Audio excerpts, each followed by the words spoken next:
Eu quero falar de um tema que me é muito caro e muito forte. Eu, desde menino, lembrava, quando vinha para cá, de que as pessoas me diziam, pode escrever aí, que o ouro do futuro, com mais valor do que o próprio petróleo, é a água. E por isso me debruço hoje da tribuna do Senado da República, eu que venho aqui falar de tantos temas, eu que presido a Comissão de Direitos Humanos, sobre o tema água na visão dos direitos humanos. Senhor presidente, agora, no dia 22 de março, foi lembrado em todo o mundo o Dia Internacional da Água. A água, necessidade de água, escassez de água e a luta pela água. E o respeito e o cuidado que toda a humanidade tem que ter com a água. É sobre isso que vou falar, senhor presidente. A própria revista em discussão abordou esse tema em dezembro último. Nela consta que o primeiro relato sobre o Brasil, de que se tem notícia, lembra a carta de Pero Vaz de Caminha ao rei Dom Manuel. Ali já traz o registro sobre a abundância da água em terras brasileiras.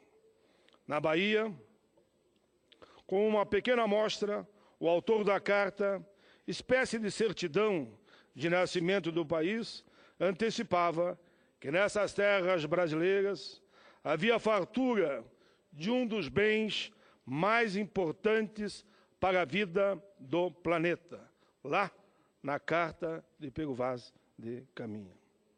Meu querido senador, a água, e eu sei que Vossa Excelência sabe, senador Hermano, que a água é o recurso natural mais presente em nossas vidas. Sem água não há vida. Ela faz parte do dia a dia de mais de 7 bilhões de pessoas que habitam o nosso planeta Terra.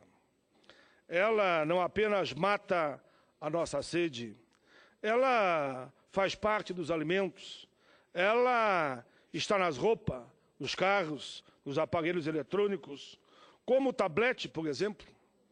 Podem ter certeza, muita água foi usada para a fabricação da história e de tudo que há no planeta. Mas esse recurso fundamental para a sobrevivência dos seres humanos, enfim, de todos os seres vivos, vem enfrentando uma série de crises grave no seu abastecimento.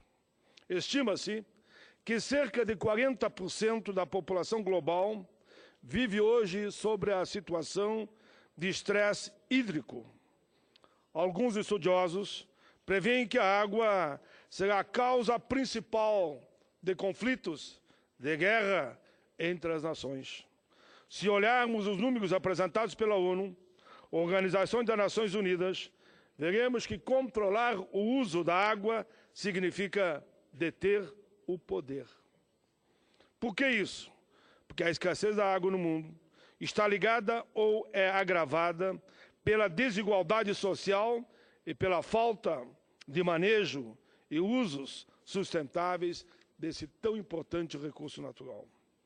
As diferenças registradas entre os países desenvolvidos e aqueles que estão em desenvolvimento chocam e evidenciam esse conflito.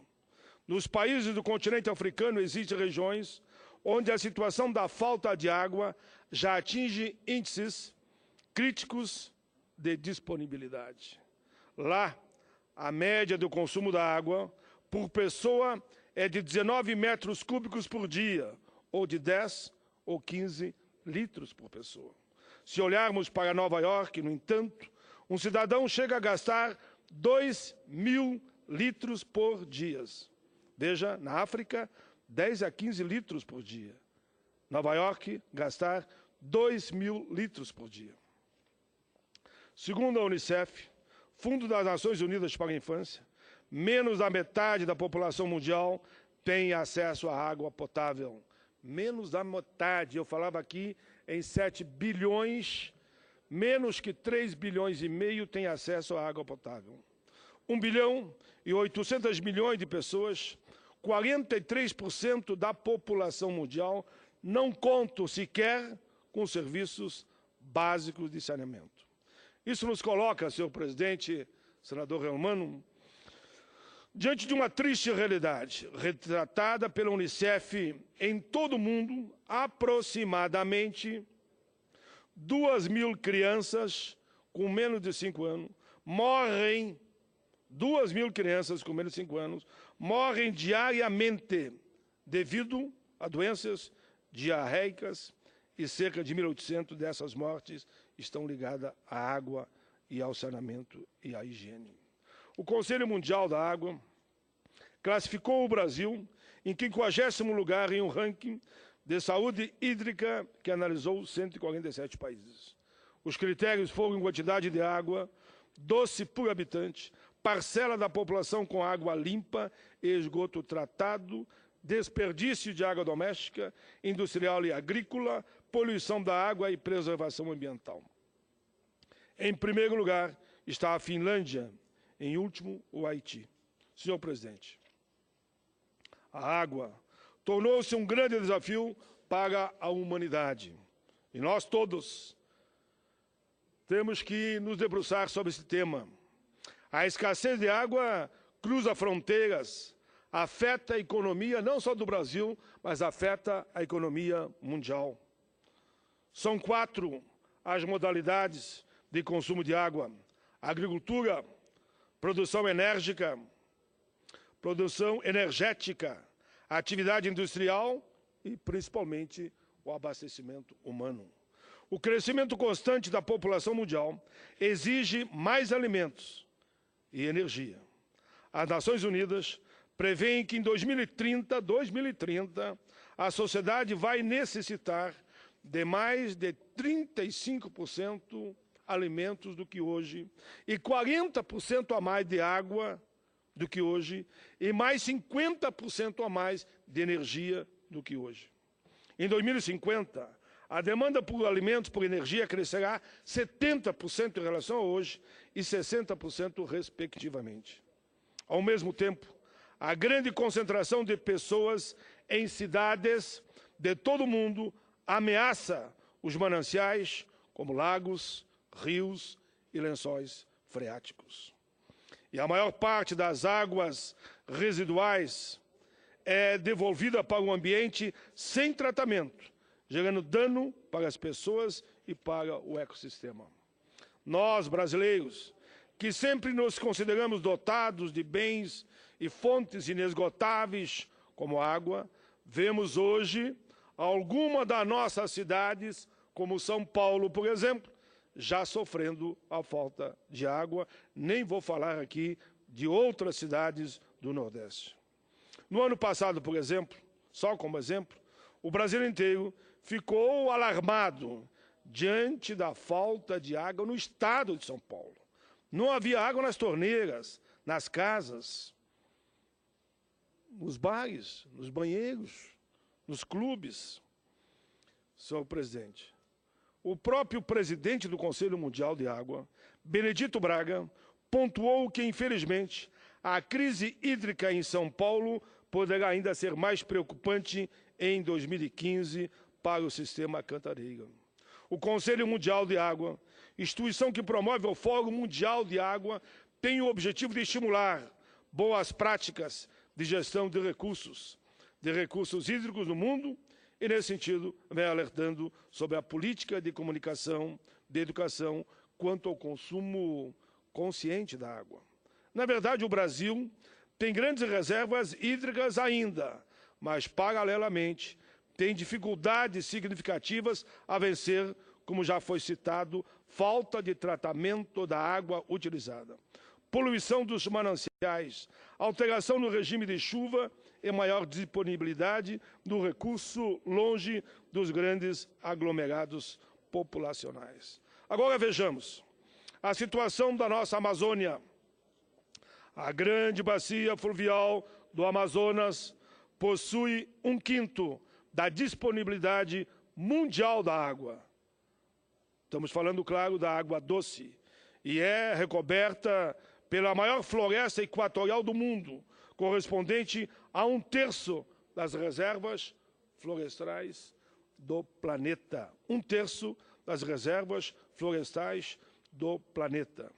Em meados do ano passado, aconteceu o 3º encontro panamazônico, em Lima, no Peru, e o pesquisador do Instituto Nacional de Pesquisa Amazônia, INPA, Antônio Nobre, o primeiro a falar durante o evento, abordou os segredos da floresta amazônica e alertou sobre o perigo do seu desmatamento.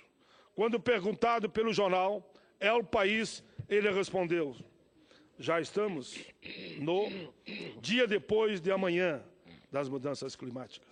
E ele disse mais: senador Paim, estamos em uma situação da maior gravidade. Pois não, senador Telmário, sempre é uma satisfação receber uma parte de Vossa Excelência que conhece esse tema, eu diria, como poucas pessoas aqui nesse Congresso. Primeiro, eu queria parabenizar a Vossa Excelência por trazer um tema tão importante para cá para o Senado ser debatido, tão importante para o Brasil e especialmente para o mundo. Eu vi Vossa Excelência está ainda no contexto da sua fala, fazendo a sua explanação e fazendo juízos, né, de valores, e colocou o estado do Amazonas, da qual pertence, que é do estado de Roraima, faz parte do estado. A água do Amazonas, com certeza, ela não vai acabar, mas a água potável pode acabar e a curto prazo, né? Então, Vossa Excelência tem pertinência na sua colocação.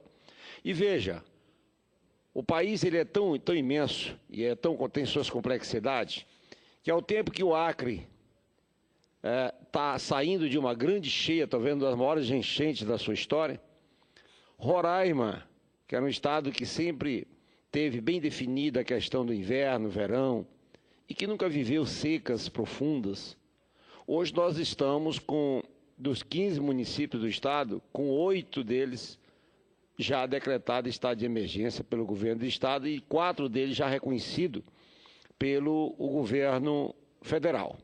Nós estamos, inclusive, insistindo para que os outros 4 também sejam reconhecidos, porque a água potável já está fazendo falta nas vilas, né, nas fazendas, nas comunidades indígenas, e isso sem contar que a água normal dos animais, né, tanto animais graúdos como miúdos, enfim, hoje já também estão com verdadeira escassez de água.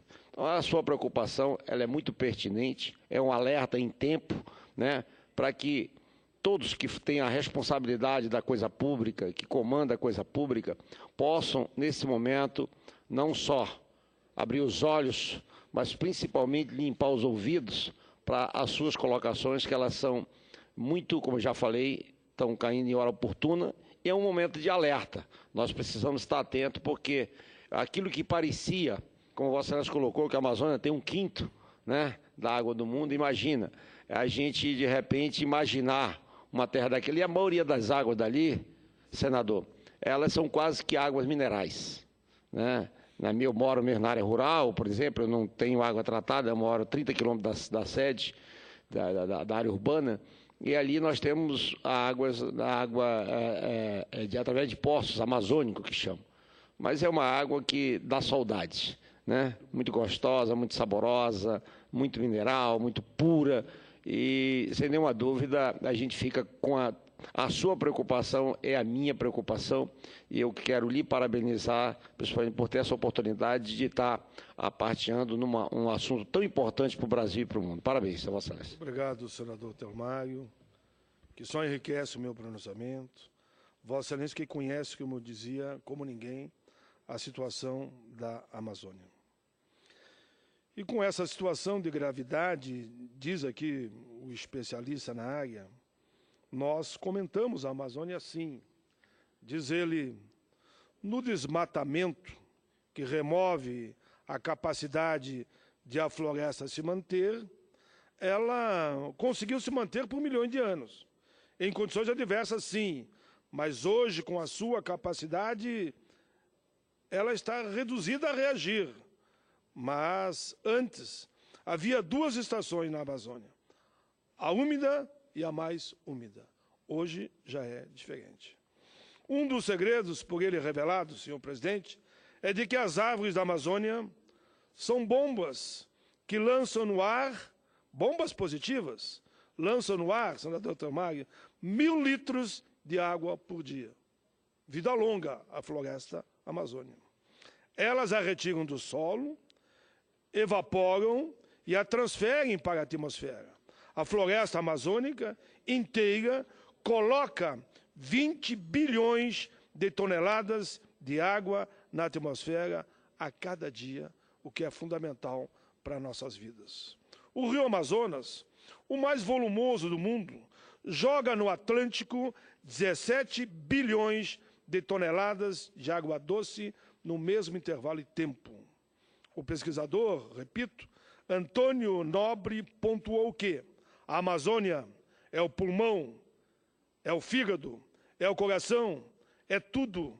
É uma bomba natural do bem, no qual falei, é um coração que pulsa constantemente. O melhor ar do mundo é o da Amazônia.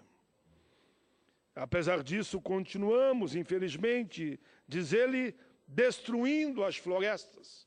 Ele disse, se você chega com uma motosserra, com um trator ou com fogo, a Amazônia, a nossa querida Amazônia, a nossa querida floresta, ela não pode se defender. A agressão do homem.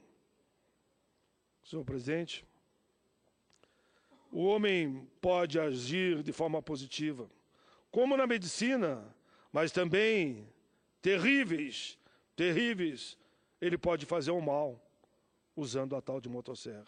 Por isso eu proponho um esforço de guerra, diz ele. Um esforço de guerra seria uma concentração de forças para resolver uma questão que ameaça o mundo.